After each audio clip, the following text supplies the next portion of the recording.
podcast you are about to listen to contains potentially explicit content, depending on how horribly depraved you are. Listener discretion is advised. Some bitch.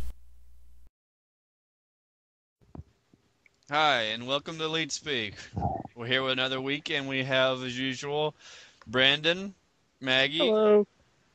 Hi. Scott, and Nancy. Good night, Mike. Hello. The lovely Austin Welch. Why does he get a cool title? Because he's Mrs. Toaster. And we have a special guest, a blast from our past, the one with the bucket, Dylan White. I'm not important.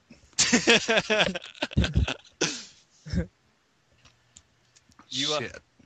You want to lead us in, Brandon? Well, I just want to give a little shout out for Dylan here. Dylan is also the third admin on our website, Gamers Underground, and he has been a big part of our past with our message boards and gaming and stuff. So it's great to have you on the podcast tonight, Dylan. Blah, blah, blah, blah. Yeah. Actually, it'll be nice because, I like talking to you guys, and I'm not on the Xbox much because I'm a PlayStation fag. So it'll be nice to have a different point of view for the PlayStation standpoint. Yeah, that's what we need. Yeah. Conflicting perspectives. We got a couple different things we're going to talk about tonight. Austin's got a game he wants to talk. I think Austin has three different games potentially he wants to talk about, 2 or 3. I've got a topic that's kind of annoying to me. So since Austin's got a couple, let's start off with you, Austin. Which one do you want to talk about first? Well, I think we should start off with Deadly Premonition because I feel not enough people know about said game, and that's a problem. Is it a problem? Take it away. Yes. That Very would be underrated. correct. I think the biggest reason that people haven't really heard about it is, first off, it was released as a budget title. Just to give a little bit of background info on it, it was released at retail. I think it was back in late January of 2010 for about $20, and that like you can pick it up brand new for that price even now. And I strongly recommend it. I think Austin will agree with me on this one. Yes. To give a mini review, it's really hard to talk about Deadly Premonition because there's so much content to work with. It goes in so many different directions. Basically, it's like a survival horror open world game. It plays a lot. There, go on. Oh, I was just gonna say it also mixes elements from like the sim games and stuff, and that you have to like eat and sleep and take care of yourself. And there's a lot of little things like if you don't shave after a few days, you start growing like some pretty badass facial hair. Yeah, I mean you end up looking like Snake from Metal Gear Solid 2 before you give him the shaver. Well, what console was this released originally on again? 360. What? Well, it was released on the 360 here in the States, but actually in Japan it was released under the name Red Seeds Profile, and it was released on both the 360 and the PS3. Oh, interesting. For some reason, I had thought it was an older game for like PS2 or something. I had just missed it, but I guess I just completely didn't hear about this one. It's not even a year old. And despite its, budget title and appearance, it's got one of the most well-written like storylines. Like, just the main character is one of the deepest main characters like of any video game ever. Like, some pretty serious shit goes on in his life, like especially in his past. I mean, we saw a lot of games this year, but on my blog, I've been working forever on my own little post for it. But I actually considered Deadly Premonition to be my game of the year, just because it was so memorable. I mean, yeah, we had stuff like Mass Effect 2, God of War 3, all sorts of stuff come out. But really, the thing that makes Deadly Premonition so great is it really comes at you in a way that you're not used to anymore. It kind of reminds me of older games in the sense that it tries to be memorable. I mean, the plot, for example, you won't see the ending coming. It will surprise you. Yeah. Now, graphically speaking, the game, oh my goodness, it's atrocious. I mean, you'll see on a lot of like professional reviews. They call it, the Dreamcast version. See, I'm going to look up the graphics right now because I have yet to play the game, and I could offer a different perspective on this. So I'm going to look it up right now. They're pretty bad. I'm just going to tell you straight up. I mean, the gameplay, like the actual combat in it, yeah, it tries to rip on RE4 and, the over-the-shoulder shooter perspective, but it doesn't really kick like it should. But that's not where the heart of the game is. It's really... Have you guys ever watched the show Twin Peaks? Yeah, I did. I loved it. Well, then you would love Deadly Premonition. There's so many references to that show, it's not even funny. Yeah, you don't really play the game for the combat. You play it for, like what's gonna happen next. You're trying to solve this crime like with the people in the game almost. Like you're like, what the hell's going on? Because it throws so many things at you that eventually tie together. But when they happen, like you don't think anything of it or are confused. Dylan, you mentioned just a little random tidbit before, not to get too off track, but you mentioned your blog. Feel free to drop the URL for that for people to check out if you want. Oh, sure. It's super.blogspot.com. I update it on a whenever the hell I feel like basis. So usually if you're friends with me on Facebook or if you follow me on Twitter, it gets posted 30 minutes later or less. I'll put a link to it in the pod description today, too. Okay, cool. But, yeah, the plot really, it just comes out of nowhere, but, like, it's got such great writing because it takes place in a small town. It's a murder mystery game. I can see where they borrowed from, there's some older games, but the most recent example I can think of would be, like, Condemned 2, or really the whole Condemned series where it does the crime scene investigations. Yeah. You're actually going around looking for clues, and you try to piece the clues together. And the story is just so bizarre, but everything fits together in this weird way. I'm looking at some of the graphics right now, and how much did you say the game was made for? You keep saying it's a budget title. I'm just curious, could you give me some numbers as to how much they spent on the game? Well, that's actually a question that I asked the main developer, Sweary65. He's the mastermind, I guess you can say, behind the whole game. I actually asked him that question on Twitter because I was wanting to conduct a brief interview with him for the game. I got a couple answers, but not really enough for a full-fledged interview. He wouldn't disclose the actual budget they had for it, but it was pretty low. That's all he really had to say about it. It looks like it was done on a shoestring. I can tell by the graphics simply that a lot of the textures are just kind of put on, which saves a lot of money. If you don't do a lot of texturing on clothing or on wood and environments, it saves a hell of a lot of money and a hell of a lot of pixels too. So that means you can put more in the game. And one of you guys was saying earlier that the final boss battle is the best looking part of the game. And so that makes a lot of sense to me that they'd save money on everything else to make sure that the ending of the game would be absolutely perfect. But I do have to say that his hair looks very good. Oh, yeah. and he's an extremely quirky character. He's a huge movie buff, and a lot of what you're going to be spending the game doing is actually driving. Because you have to drive to the different locations in the game, to different murder sites, as things develop during the course of the game.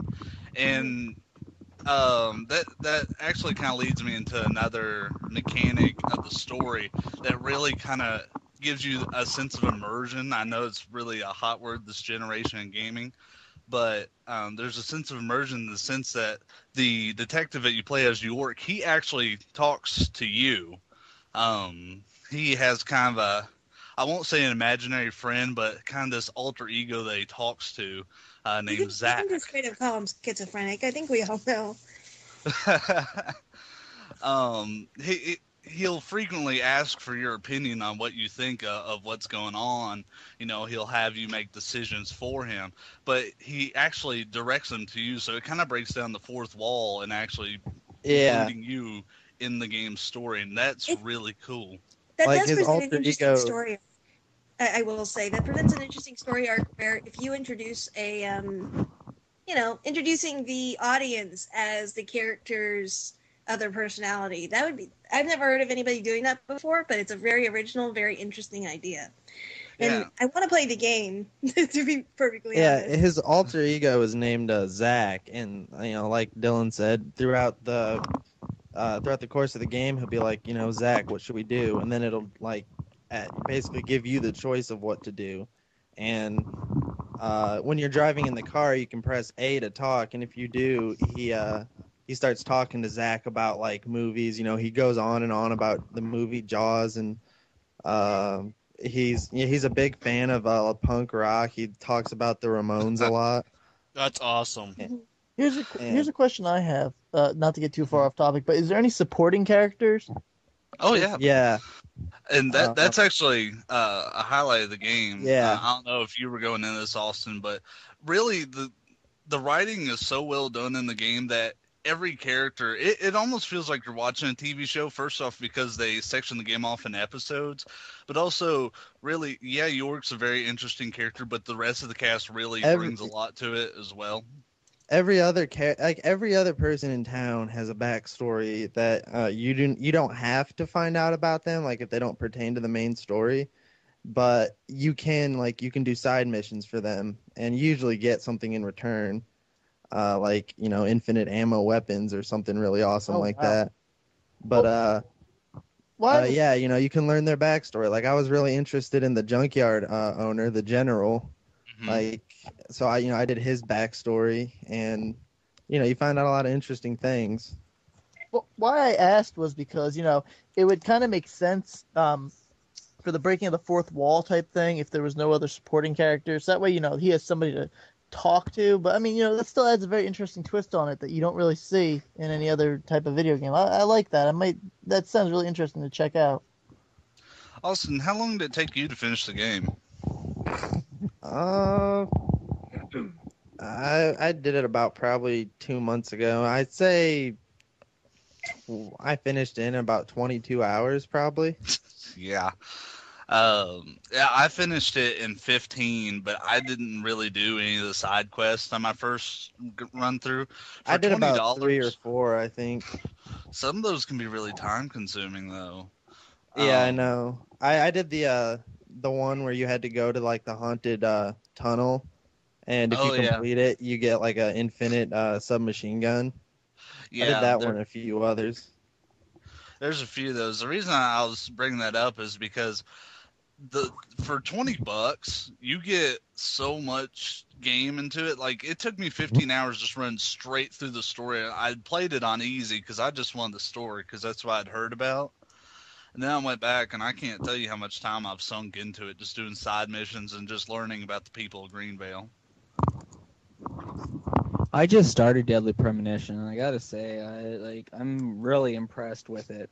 Like, between the monsters, I don't want to let out too much about it, but between the monsters and everything that's going on, like, I thought it was kind of funny when he started talking to a split personality in that, but then as soon as you get right into the game and you start seeing crazy shit, it just really throws you off kilter. Yeah, I mean, the enemies, like when you first see them, they can be pretty terrifying. Like they're scary. Like they're not. Well, like I said, it reminds me an awful lot like Fatal Frame. Yeah. Like I think the thing that's scary about them is just like their whole like just demeanor, like how they walk, and like what they say. Yeah. Like it's just I enjoyed it. Thought it was you well telling done. me that when you kill them, they're like, I don't want to die. Yeah, and it's pretty cool because when you find out the backstory as to why, there's actually a reason that all these enemies even exist and why they cry out like that. And as you find out the backstory behind it, and especially with some stuff later in the game, like also without getting too much into it, the Amazing Grace section of the game, I thought that was so cool. Oh yeah, throughout I'm not gonna spoil, like I'm gonna tell you who, but like throughout the course of the game, you'll play as other characters for a brief instant, other than just the main one, and those parts, like some of them had a different feel to them. Like there's one I remember, I'm sure Dylan knows what I'm talking about, that like I totally didn't see coming, and it was like a really nice touch to the game. Yeah, and also another game that it kind of reminded me of was Clock Tower. Did you guys play the old school Clock Tower games? Oh I yeah. have. Yeah. Especially like Clock Tower 1 when you had the killer's coming and you have to find a place to hide and then make sure you're quiet. Like I remember in Clock Tower 1 when you hide under a hospital bed or whatever bed that Isn't that yeah, the he one would just with the, stab through the bed, and that was pretty horrifying when I was like Isn't that 10. the one with the big guy with the big ass pair of With the scissors? big scissors? Yep. Yeah. Oh my Yeah, Scissors, I played man. that too, and it scared the crap out of me. Yep. It's still pretty scary. I'm not gonna lie, and I love survival horror games.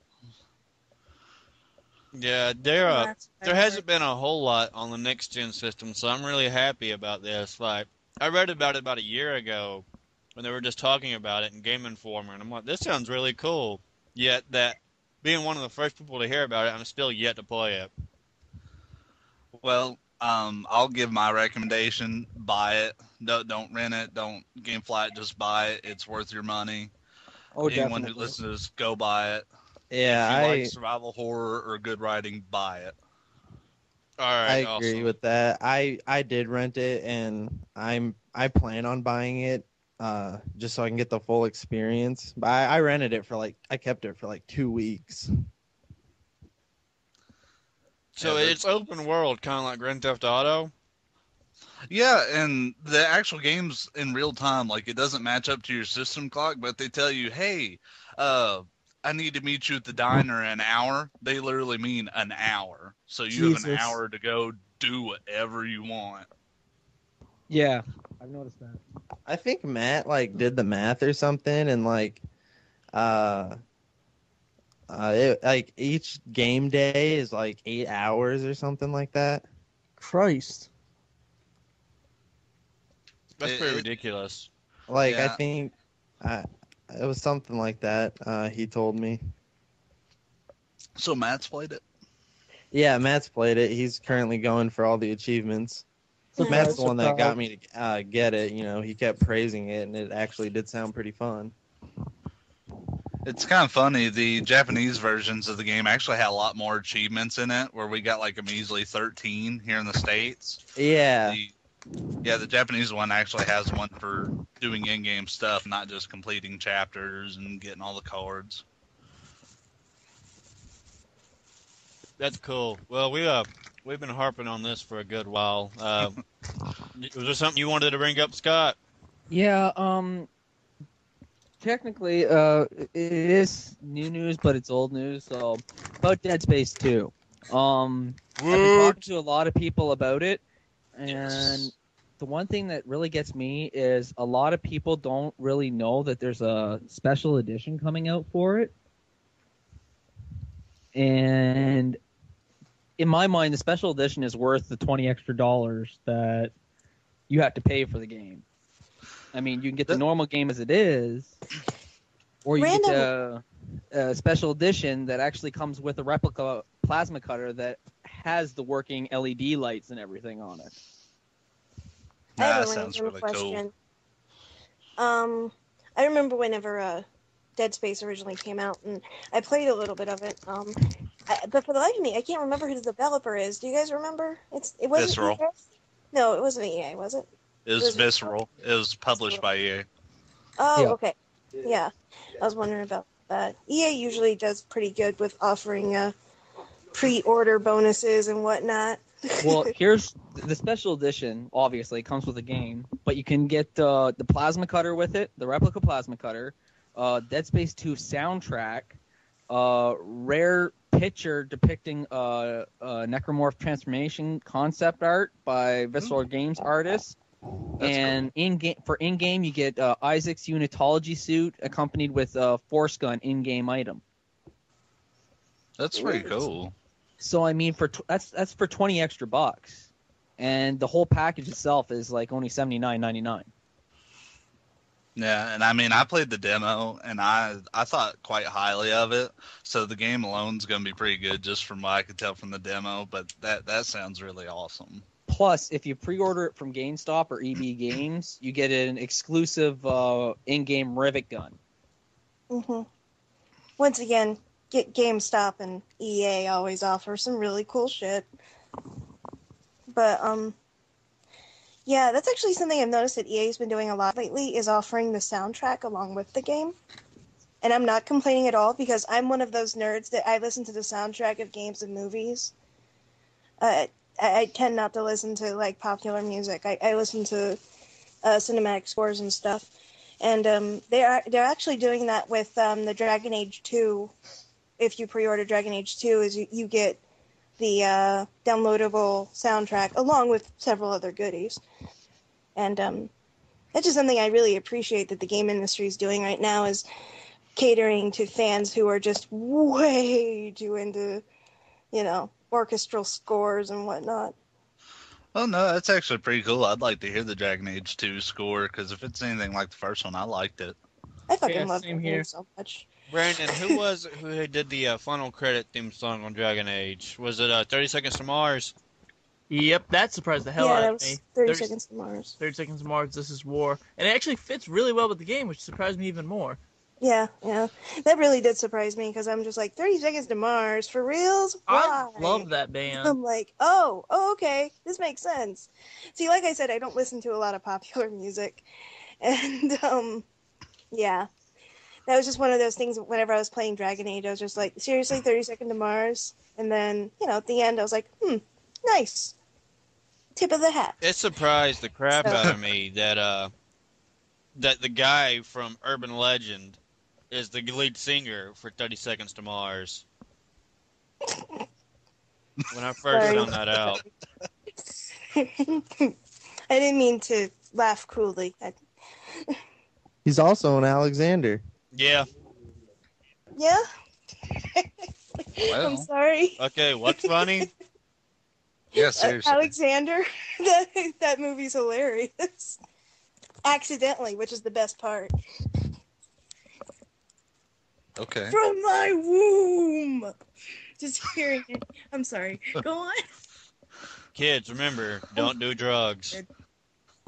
And remember to breathe.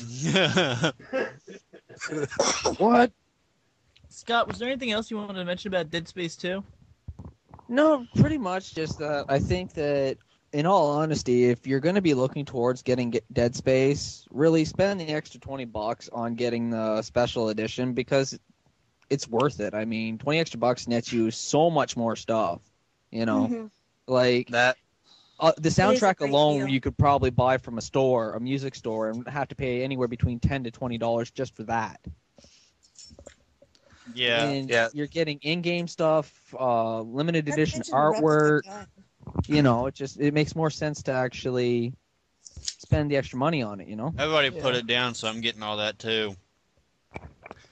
yeah, I'm gonna throw in the extra money for it myself. Talking about extras and stuff kind of brings me to the rant. Does anybody else have anything they want to say? One thing really quick, just to add to it. First off, if you haven't played the Dead Space Extraction, which originally came out on Wii, it's a great rail shooter. And if you're a PS3 owner, and I don't know if it's with the normal game, but it is with the special edition, you do get Dead Space Extraction, which is move enabled. That's awesome. Yeah, That I is- highly recommend it. It's just in there for free. You don't have to pay extra for it. That's one thing I'm kind of wondering. Are games that were originally Xbox games but got ported to the Wii, like Extraction, are we going to get that on the Kinect? Because, that would just be kind of awesome. But, if it doesn't happen, it doesn't happen. I'm not 100% sure how it'd work. I wouldn't see playing it, with anything but like a Wii mode or a Move controller or anything like that. If they did port it, I'd be really interested to see how it worked, because it's a great rail shooter game. I liked it better than the Resident Evil rail shooter games, but that's getting into an entirely different subject. The only way I could think of actually being able to do it on the Kinect is actually making a gun with your hand, like you did when you were a kid, just going pew pew pew pew pew. pew. And why am I reminded of Kevin Butler? Yeah. I don't. In fact, I just watched that today. Hey, I'm really, really super excited about the online Dead Space is gonna have. Oh yeah, did any of you guys get in the beta for that? No. Oh well, you I guys wish. suck. I was in there. It was Oh, fun you as guys suck. No, I actually did get to play a little bit of it. I thought I wasn't gonna like it, especially because, like, in Left 4 Dead, I'm one of those rare people. I don't like the versus mode in Left 4 Dead. Yeah, I know, but I I thought Dead Space 2 was gonna be a lot like that, and it plays a lot like it. But I don't know, there was just something different about it, and I really liked it, and I can't wait to try it out. It really sounds like it'd be the first, like, online game that would be terrifying. Yeah, because I mean, it's got that kind of Dead Space feel to it, and it's really fun to play some of the necromorphs. There's one that you can crawl on like the ceiling and the walls and stuff, and you can sit there and just like shoot these three little, I don't know, I don't want to say jizz balls, but they're like something something weird. You just shoot them at the Basically, the miners. you blow a wad at your fellow players, and Yeah, and pretty much you're the annoyance enemy while you can go up and cut them up with one of the other necromorphs. It's really fun playing as the necromorphs, and I thought it wouldn't be, but I was pleasantly surprised. What are some of the necromorphs you can play as? Besides that one. Oh goodness, to name them by name, I wouldn't be able to do. But there's the one that crawls all over. That's the one I like, just because you get to piss people off and hear them rage in the lobby. And then there's the kind of traditional one that has the two kind of scythe arms, and you go up and cut up people. I think you could play as a larger, slow one, but I didn't really get to try out any other ones other than those two because I wasn't really interested in them. But it's pretty interesting because the game actually encourages teamwork among the necromorphs to take down these miners because these miners are pretty badass with all their weapons. But if you work together as a team, being the necromorphs, you can kick some serious ass. Can you play as the baby? Actually, I'm I pretty think sure you can. I've seen it in a picture or whatever. That's Yeah. awesome. Oh, it's at the end of the demo. The little. Oh, me and Miguel, I think we used to call them Jew rocket babies. Oh, man. So this is the online so is it like Left 4 Dead where you have to like move from point A to point B, or is it like a deathmatch kind of thing? What we played, it was more like a death match, pretty much just the miners versus the necromorphs. And it was basically a kill-based thing. They did have a mode where, you would have to secure an area as the miners while the necromorphs would be invading it. And that was pretty cool. It was fun, and the people I played with for the majority of the time were not retarded. So, all in all, it was a pretty fun time, and I'm really looking forward to it. Yeah, I'm looking forward to it myself. Yeah, I can't wait. January 20th, right? 25th. Yeah, 25th. 25th, okay. I got one more game here to talk to you guys about that actually I was surprised about when I heard about it and almost completely forgot about it. Did anybody here enjoy the Ghostbusters game that was released? I think it was 2009 or early 2010. I keep telling myself I'm gonna rent it, and then I don't. I thought it was okay. I bought it on Steam for $6. I wasn't that impressed. Well, have you played Zombie Apocalypse on Xbox Live Arcade? Yeah. Yes. Well, Oh, pretty much cool. these designers just mashed the two of them together for a new Ghostbusters game for Xbox Live Arcade. Well, isn't Okay, it kind excellent. I might buy that. Isn't Zombie Apocalypse kind of like the Dead Ops arcade? The Dead Ops arcade. Yeah, sort of like that, but now they're going to have a Ghostbusters game pretty similar to that, actually. I'm So posting a link in the chat here if you guys want to check it out while we're talking.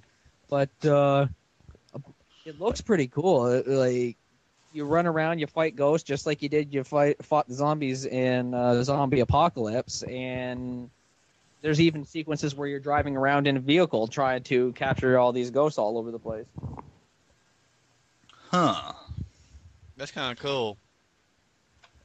Yeah, and I wonder if that would go for like a full retail price or if that would be more like a downloadable title. It might be a little too much to ask to get the original actors the voice, but that'd be really nice if they did.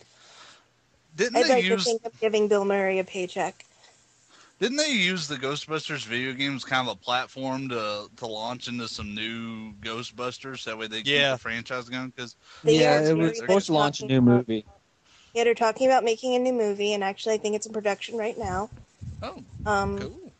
And I think that 2 of the original actors are going to be in it. Bill Murray and Dan Aykroyd are not going to be in it, which is upsetting. But Harold Ramis and the other guy, I can never remember his name, are awesome actors in and of themselves. Ernie So Hudson. I'm actually probably going to be in line to go see that movie because I love Well, Ghostbusters. Some's better than none.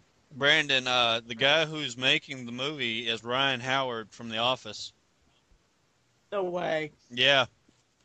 That's crazy. He's actually a brilliant writer because he writes a lot of The Office episodes. Yeah, I was gonna say I thought he was one of the lead writers. Yeah. Brandon, you wanted to go into something?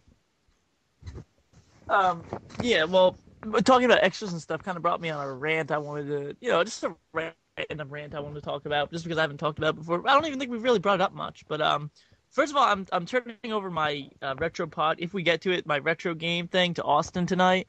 And tonight I want to talk about, Valve and Xbox.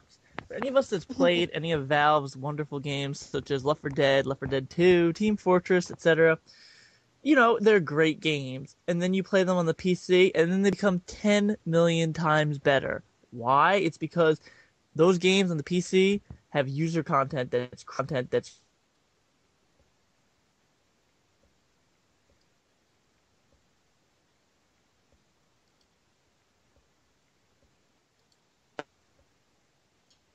3D Super Mario World, and then the like piranha plants shoot out and block your way, and then you can find like Mario like laying dead on the ground and Luigi dead on the ground. Hey, Brandon. Yeah. Did you know there's actually Resident Evil Outbreak maps? Yep, I was gonna get to that. He didn't download it, but I really wanted to see him play that just because that would have been sick. Because I saw actually, Scott, you and I were talking about this with Mantis today.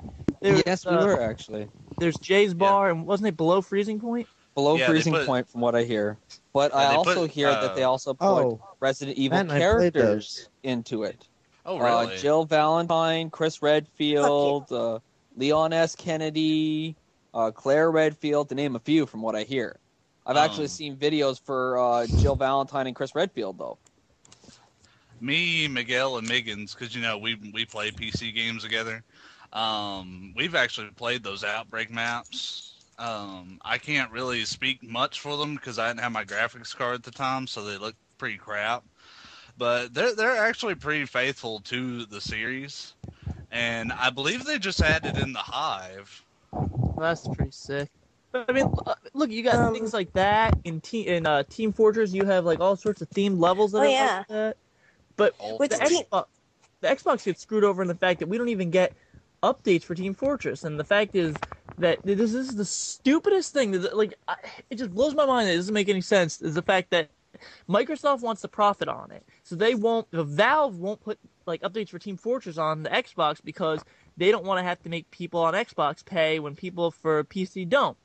Now, I think that a good number of us would actually pay for the updates to Team Fortress. Yeah. I would definitely willingly pay for Team Fortress updates. Oh, yeah. Some of the stuff on there is just awesome. Like the weapons and stuff. Team Fortress 2 is actually how I met you guys, right? Yeah. What were you saying, Brandon? I would actually pay... Go on. Right. Personally, I pay for the Team Fortress updates and anything on Left 4 Dead. Like, even for the first and second ones, I would gladly play if I could play like user content on the Xbox from, the best user content or whatever. I would gladly do that. Well, Bungie's doing it. Bungie just started up a new playlist where they're taking community maps and that, and they're putting it in there, and it's not costing them shit. Well, don't quote me on this, but I'm pretty sure there's somebody had told me that that Left 4 Dead or Valve is putting out a user-created map for Left 4 Dead 2 as DLC. I mean, they still got DLC planned for the game. I just was reading about earlier on Game FAQs, but I mean, that would be cool if they did that. I mean, I don't know why. Like, it's a stupid little standstill where Microsoft wants to make money. Okay, that's great. It's their console, but Valve is just like, no, we can't have it for free.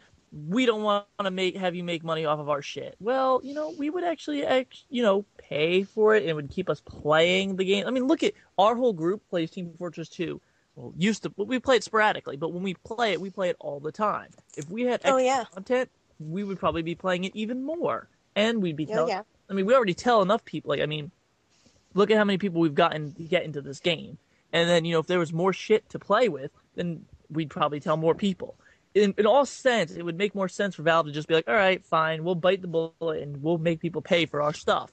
It's not really that bad because, we're still going to buy it. Put it on for dirt cheap. Make them pay 80 points for it. Yeah. It was something like Microsoft didn't care how much. Compromise. Microsoft didn't care. I think it was Microsoft didn't care how much Valve charged, just as long as they charged something so that they were profiting. I just think it's one of the stupidest things, personally, because I would love to see downloadable content for all those games, but it's just not going to happen. A lot of people jump on Valve's side about it, too, but I see it morally from the Microsoft point of view. I mean, think of the way Microsoft has had other companies do DLC for their games. How exactly would it be fair for Microsoft to give us all of the Valve stuff for free like it is on the PC when other games had to charge to put it out? Okay, to that I argue this. Whenever Mass Effect 2 came out, it came out with a code to get you into the Cerberus network that gave you free stuff that you could download. Yeah, but that wasn't like totally on the part of Microsoft. That was more something developers did for the game. That wasn't something they released later. Yeah, but Valve's kind of wanting to do the exact same thing, where they want to give a code that'll let people download stuff for free. It's one of those things where I could see where there's an easy way to compromise this, but neither one of them want to budge because both of them have two different ideals as to what business ethics means. Well, why doesn't Valve just charge 800 points for the code, and then just do it that way? Yeah, that's true. If you bought it used, you still have to pay for the code. But at the same time... Due to technical difficulties, the call was suddenly dropped at this portion of the podcast. When you hear the tone again, it will pick up on the next segment. Sorry. Hola. That was bizarre. It fucking just... My computer just was freezing up. Skype was, and then it just dropped everybody. Shit got fucked. Yeah. Kyle's just going to upload 2 podcasts, so we'll just continue on. Does anybody remember what the last thing was said? We were talking about... We were talking about the code that... Yeah, code for Valve, if they would just put a code in and make you pay 800 points. All right, Kyle, give the signal when you're ready, and then just... We're already recording. Oh. Well. Hi, everybody. Hello. Sorry for technical difficulties, but Skype decided to just give us the big old fuck you. Yeah, we already established that. But it wrote it in cake, so it was pretty. Yeah. Nummy and yummy. About this code from Valve. Oh, I was going to say that the reason that BioWare probably got away with doing the Cerberus network is because if you didn't buy the game new, you had to buy the code, and they could probably justify buying that code as, they're paying, and this gives them access to, some free DLC. And there is still some DLC, like the bigger stuff. Like, most recently, I think it's Lair the Shadow Broker. You still have to pay for that regardless. Well, what I'm thinking is with stuff like Team Fortress, I've actually looked up some of the created stuff for Team Fortress, and a lot of it is just costume changes and additional weapons. And so, basically, with the free stuff that you could get off of Cerberus Network, it was additional missions, costume changes, and weapons. So I'm just saying that, it's not a super big file that you'd have to download. It's not a lot of information. It should be free. But at the same time, you could get it in like a bundle for a set amount of money. Yeah, I don't know. It just seems like that it's going to be a lot of back and forth between Valve and Microsoft. And by the time that everything's settled, nobody's going to remember what the orange box was, as sad as that sounds. Oh, man. Can I just say for a second how awesome a deal the orange box is, by the way? Yes. Yeah. If you haven't bought that yet, I swear to God, I'll smack you. Well, hey, I have it on PC. Are you going to smack me? No, I won't. Okay, good. I was ready to say that.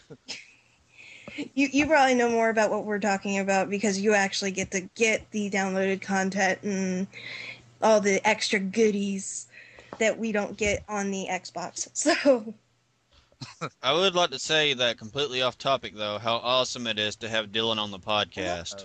You really don't. Yeah. Shout. As Kyle, as we kind of like established before, it's good to have. I mean, Dylan, you're a good friend and everything, but you're not in our like Xbox conversations because you're not as big of an Xbox person. So it's nice to have somebody who's more of a PS3 person and has more of a standpoint from a PS3 and PC perspective, which is something we kind of lack. And I'm just a freaking nerd, anyways. Well, there isn't anyone in this room that isn't right now. Exactly. Well. So, guys, what do you guys think when Dr. Octopus hit Spider-Man with a steel chair? That was like cool, eh? Buy me an ice cream cone. Yeah. What Brennan is referring to is an old Newsground video that me and him watched that apparently only me and him find funny. But it's this guy dubbing in things over clips of Spider-Man 2 and just making things up. Team L'Oreal, I believe. Just shout out to them. I think that's the guys who did. It's like a Doc Ock something or other. But me and Kyle absolutely cracked the fuck up when we first watched that, and it still just almost brings tears to my eyes laughing every time I watch it. You know you're going to If you have the link, Brandon, post it below. That's one thing I noticed about that actor is that recently he's been kind of pinned in playing comic book villains lately. Wait, Kyle, did you say you were gonna? I don't know if you had said it or not, but did you say something about posting the link or? Yeah, if you still have the link, post it down below, and I'll put it on the description. All right, I'll do that. Mentioning Newgrounds, I saw you guys posted about Road of the Dead. That game's freaking awesome. I just wanted to give a shout out. Oh my god, I beat it. I haven't yesterday. It's sweet. Did you? Yeah. Does it have a cool ending? Oh yeah. Don't really want to spoil it. I mean, it's about what you expect from any zombie-based game. Shit just gets more fucked.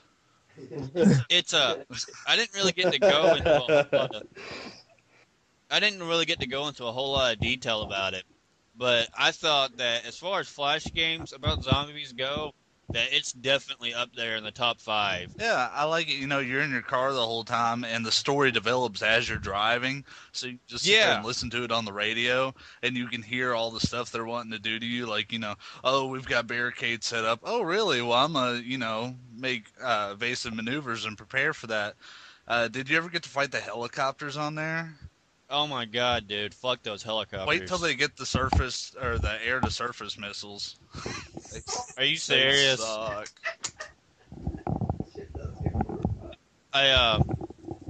Yeah, like you said, I really love the fact that the story. I didn't think there would be much of a story to it, but there's a huge story to it. As you're driving in your car, you can hear like the military saying like updates about the town, like. At one point, one of the colonels says something about an outpost, and one of the Marines like clocks into the radio, and he's like, "So the outpost was destroyed," and stuff like that. Falling back. Yeah, the story just develops to the radio. Falling back to the Iachi River. Yeah. Yeah, and the thing I will say about the ending of the game is it totally sets up for another one, and I would like to see it. I'm sure there will be, because it's a really great game. Yeah, it was a fun little gem I found a couple weeks ago, actually. And the upgrades are excellent. Yeah. You can't play that game without upgrading. No, I went through it again with all the max upgrades, and I got like 2/3 of the way through it again before I died. I felt so badass. It was awesome. But yeah, I just noticed that you posted that and wanted to give a shout out to that. Yeah, if y'all haven't played that yet, I'll link you to the bottom as we're talking. You guys can try it out. See, the only games that I've really ever gotten into on Newgrounds, and I know that sounds terrible. I usually watch videos on Newgrounds, but one of the only games I ever got into was Pandemic 2. Only because... Oh, I love Pandemic 2. Only because it touched a deep, dark part of me. And can I just say for a second that... I'm just going to say for a second, screw Madagascar. Not literally. I love Madagascarians, but God damn Madagascar is so hard in that game. Yeah, I know what game you're talking about. Fuck Madagascar. The whole nation just exactly pretty what much I'm put talking up walls everywhere. It also made me realize that if Lion. there's it also made me realize that if there's ever like a huge worldwide pandemic ever, I'm going to Madagascar on vacation. Yeah, buddy. Well, they won't even let you in there. They probably won't even let you if there's nothing going on. Shut up, it's my dream. Who's this chick? Get out. Why is she white? Honey, you're going to Like- stick out like a sore thumb. Go back to your country. Your democracy. Ugh. I think I don't know if it's true about Madagascar, but I know that the majority of South Africa is populated by white people. Look at Caesar and Charlize Theron. Oh, yeah. And they speak that Afrikanese. Oh, Let's and then take a moment and reflect on Charlize Theron for a second. Okay, I'm done. Charlize Theron. Yeah. Okay. Oh, have you guys ever heard that band Die Antwoord? Yeah. Because they're from that area too. I like them. Are they Yeah. really?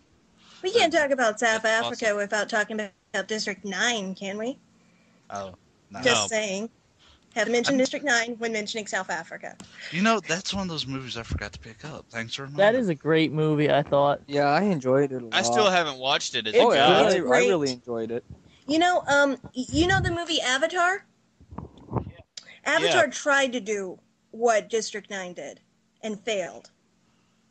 I mean, I liked Avatar, but I really liked District I No, 9 did too. I'm talking about the story right now. Yeah. I'm not talking about the graphics. I'm not talking about the Oh, pretty. yeah, I'm I talking about the know. story.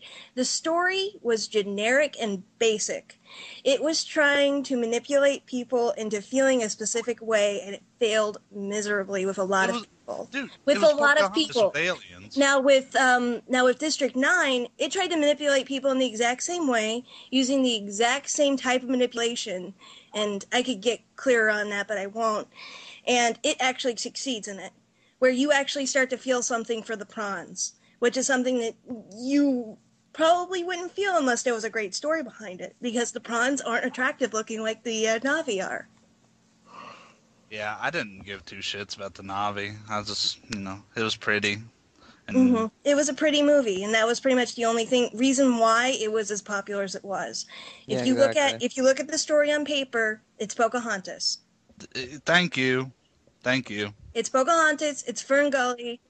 That's what they were going for. They were trying to. The whole hidden message behind Avatar was that they were Well, the I'd Indians. rather not. It's one of those things.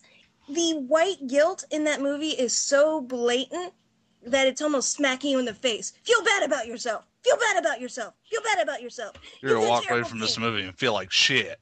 Yeah, exactly. And District 9 was pretty much a metaphor for the apartheid, which is almost the exact same thing that happened to the Native Americans, only in South Africa, with the Africans. So, if you think about it, it's all exactly the same. It's just Yeah. that District 9 did it way better. I agree. All right, we got a few minutes left, about 10 or 15 before we wrap it up. Austin, we haven't got into your stuff yet. You want to lead us into it? Sure. I mean, you that don't was have his to. "oh shit, I'm boned" voice. You wanted to take over Brennan's segment for this episode, which was Parasite Eve. Correct. Classic. I don't know. I got it as a gift from a friend for Christmas, and I played it a little bit at Matt's house, but I didn't really get very far. And Mike brought over his PS2 tonight, so I'm hoping to start a new game and start playing it again. But even just the small bit I played at Matt's house, I got all the way up to the carriage fight in Central Park, Oh. and well, for people that don't know what Parasite Eve is, it's basically, it's kind of like a survival horror RPG kind of game, like action RPG. Like you level up and there's elements like that, and you can you get weapons that you can mod and different kinds of armors, and you also get like magic, but in the game it's called Parasite Energy, and it's basically you play as a female cop. Her name's Aya, but you can choose to name her whatever you want. There's no actual like dialogue in the. There's no actual like voices in the game. You know, I always thought it was funny. Her name is Aya Bria, but I always called her Aya Bia. I don't know why. It's just it flows so much better when you say it like that. But And also, oh, good one. oh no, you can go ahead and talk. Oh, I was just gonna have another little tidbit that game actually taught me about mitochondria before I learned about biology. Yes. Oh my God! Like, after playing that game, like I knew forever, like what the fucking mitochondria was. You know, I knew Yeah. that game taught me all about it. Like that they're the powerhouse of the cell, and actually, they discuss mitochondrial Eve, and that's actually a real thing. Mm-hmm. Like, yeah, it discusses a lot of concepts. It That sounds absolutely nerdy as hell, and I love it. Did you know Yeah. that Parasite Eve, I believe, it's actually Sounds like a holiday. sequel to like I want to say a book or a movie or maybe both. Yeah, it's yeah, both. There's a movie out, but it was based on a book. The movie follows the scientist involved like in the storyline that whose wife got in a car crash and her liver was badly damaged, so he tries to, mess with like mitochondria to fix her. And she's like kind of like the first Eve. Goes horribly wrong. Yeah. It's in Japanese. I've never actually seen it though. It's all there's like 6 parts of it. The entire movie uploaded on YouTube. If someone ever actually wanted to sit down and watch it. That's one thing I really like about the Japanese is that they're one of the only cultures where they'll see like, oh, this is a book or a movie I like. I want to make a sequel for it. The natural next step would be a video game. Like, I'm not gonna make a sequel movie. I'm gonna make a sequel video game because that would be badass, and it is. Well, The Thing was like that exactly. too. That was awesome. That game was sweet. Yeah, I love that game. I love the movie too. Well, apparently they're making a remake of the movie Thing. Oh, really? So I've heard. Yep. Yep. Are you serious? That is amazing. Oh, Making a remake to The Thing. Yes, I am. I'm are you talking about the movie, movie. Scott? Because I think it's a prequel. It's actually going to be a prequel, and the girl who was Ramona in Scott Pilgrim, Austin, is going to be the main character. Dude, she was also John McClane's daughter in Live Free or Die Hard. I didn't know that till I watched it the other day. Really? And yeah. She's also the main villain in Disney's Sky High. Yeah, seriously. Why the hell do you ask know that? questions. Just accept it for what Mike it is. knew it too. I watched Sky High too. Don't worry. Ugh. See, don't ask questions. Just Whatever. I think we're alone here, Dylan. Hey, I watched it, but I have an Bullshit. I'm right excuse. there with I you. have I didn't 3 say I kids. enjoyed it. I just said I watched it. That's all. Anyways, let's not tread down this road because I'm afraid we're gonna get lost. Yeah, live action Disney. Speaking of Lost, Nice segue. Speaking now. I am one of those guys that was so caught up in 24 and House and Angel that when Lost was on the Hey, I air, didn't watch it either. I didn't watch it. Pretty much my whole train of thought on it, Dylan, was that, you know what, this just sounds like another Gilligan's Island like Boy, were you drama wrong. show. A 3-hour tour, damn it! I sit down and start watching it on Netflix since every season's on there. I'm only halfway through season 1. Oh my dear Yeah, God, the shit's was I awesome. wrong. I just started watching it too.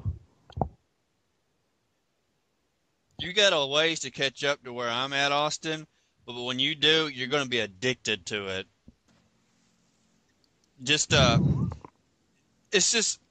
a lot like the Walking Dead comics are. Like, every character has a story, and as the show's going on, they'll show flashbacks of what led to that character getting on the plane.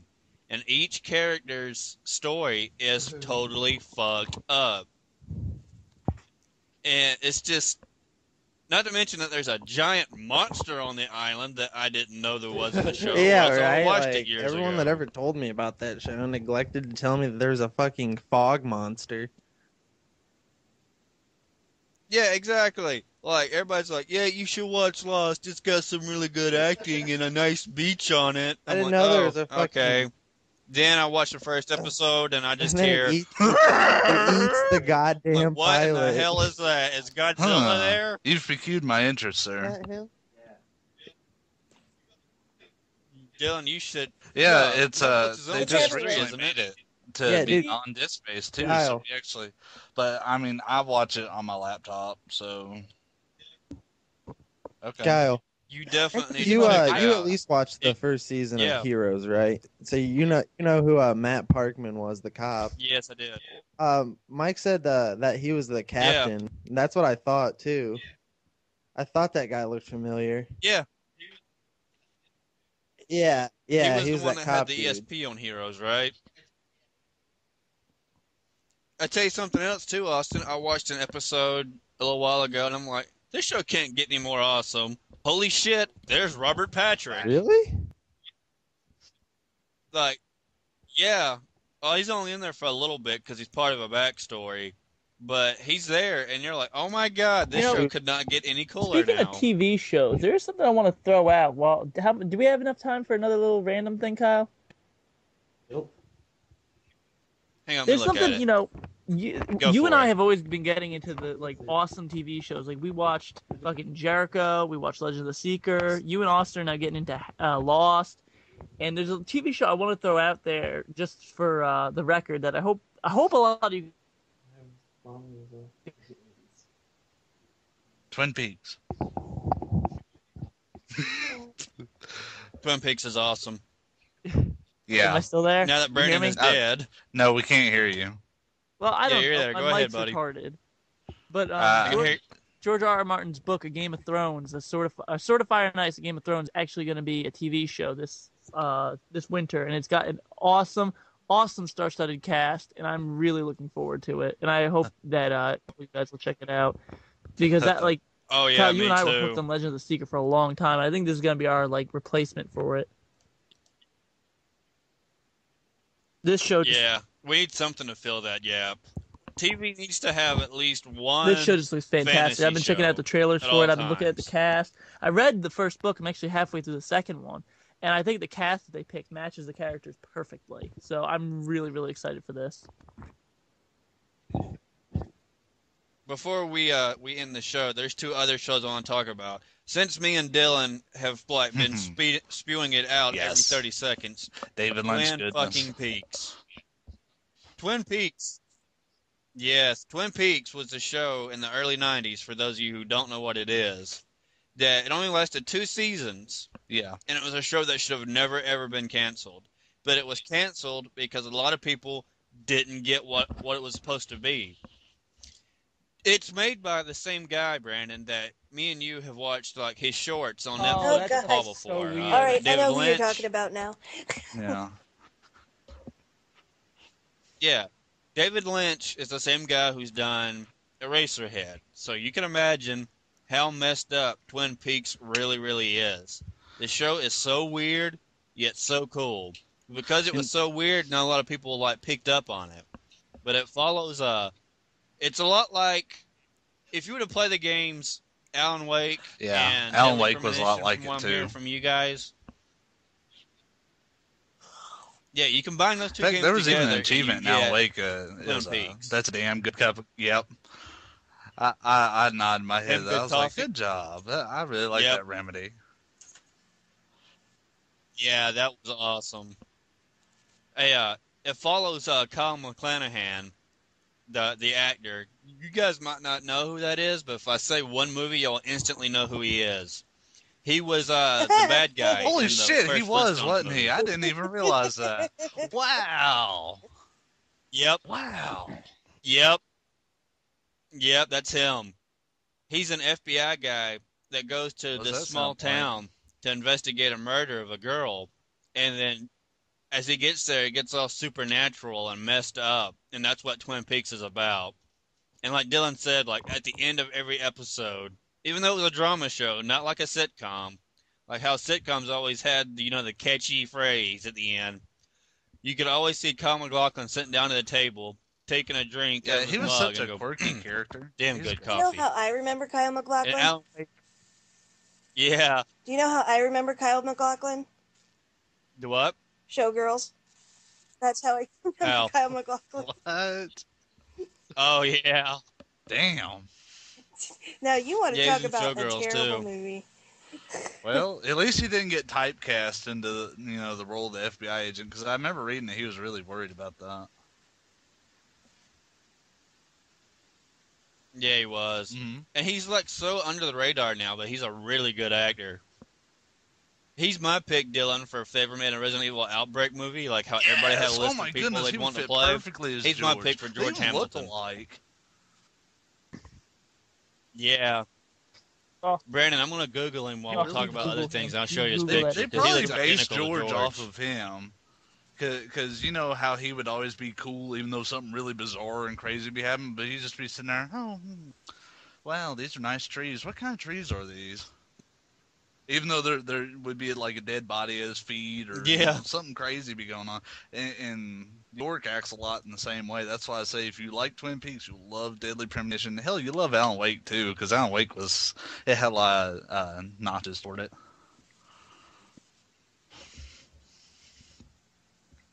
Yeah. What else was I The going to Cape. talk about? I There's love another The TV Cape. show. Oh, The Cape. Has anybody heard anything about it? Cake is a No, lie. The Cape, you brain dead jackass. It aired Monday, which is today's show, where it's gonna air. It's basically the new Batman. It's about this guy who gets supposedly quote unquote killed. A guy finds him, and this guy's like his master Splinter, and he like trains him in martial arts and all that, and he fights back with his new costume against the criminals who supposedly killed him, and he spends his entire career righting the wrong that the evil has done to the world. But I watched the preview on YouTube like for it, and it looks Batman excellent. mixed with the Crow with a little bit of Ninja Turtles. Ninja Turtles. And the fact that Master Splinter's Keith David is awesome, Yeah. by the way. Keith David, that man, could read me the dictionary and I'd be perfectly happy. That guy's voice is like dark chocolate I know, right? with coffee and I love dark other chocolate. dark things. Ho ho! We know you. That do, wasn't a Brandon. sexual innuendo or anything. I didn't mean it to be, so fuck you, Yeah. Kyle. Brandon likes his vanilla chocolate. Leet Speak, where balls are broken. Oh my God, Scott's alive. Maggie, But Maggie, anybody bring love anything you, else Scott. before we I call have it found tonight? Holdout. You have? Yes. It exists. All There's right, a what is challenge Holdout? on Halo today where you have to kill 20 enemies on Holdout or something like that. Enemies or something like that. Yeah, you have to kill a certain amount of enemies on Holdout. Me and Scott were playing for about 2 hours trying to get Holdout and nothing. No Holdout at all. I played 2 Scott's hours been with trying a lot Maggie, longer than I and have. probably about 5 hours before I started playing with Maggie, I was trying. I still couldn't get the goddamn thing to show up. Damn. It's been a while since I played Reach. All right. That's all we have for you tonight, folks. Stay tuned for us Friday. Also dicks. Boobies. Bonk. Boobies.